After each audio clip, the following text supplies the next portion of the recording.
The president of Ukraine gave an inspiring speech the day before, saturated with pride for his people and encouraging Ukrainians to fight even harder for their independence. Vladimir Zelensky said that Russia will have no victory days left after its defeat in the war with Ukraine. Zelensky said this in a video posted a few minutes before Putin's propaganda parade on Red Square. Soon Ukraine will have 2 victory days.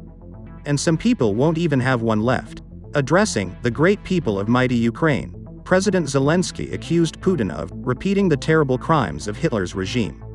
He also said that Russia stepped on a rake by invading Ukraine. Every occupant who comes to our land is stepping on this rake, he said. Zelensky added, "Our enemy wished that we refused to celebrate the 9th of May and the victory over Nazism. But today we are fighting for a new victory." Zelensky called crazy Putin as doomed. Because he was cursed by millions of ancestors when he started imitating the German Führer, he said. And therefore he's going to lose everything. Zelensky, in his signature green shirt, was walking down Khreshchatyk, Kyiv's main street, still dotted with metal barricades. He said Russia resented Ukraine's freedom. "We are free people who have our way. That scares them," he said. "There are no shackles that can bind our free spirit." He ended his 5-minute speech by saying, "We won then. And we will win now.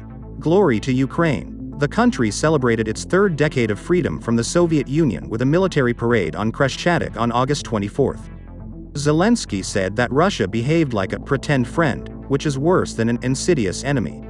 Zelensky's video was released just an hour before Putin spoke on Red Square in Moscow to celebrate Victory Day over the Nazis.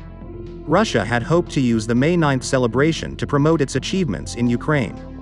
But a series of military setbacks and fierce Ukrainian resistance made this impossible. Instead, Putin claimed that he invaded Ukraine to protect Russian minorities inside the country.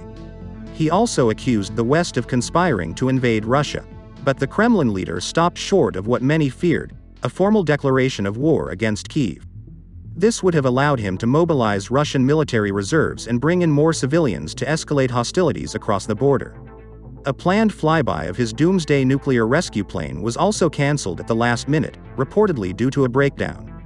The parade itself was also shortened compared to previous years, with nearly a third fewer vehicles on display than in 2020. This is because Russia has deployed, and lost, most of its ground troops in Ukraine.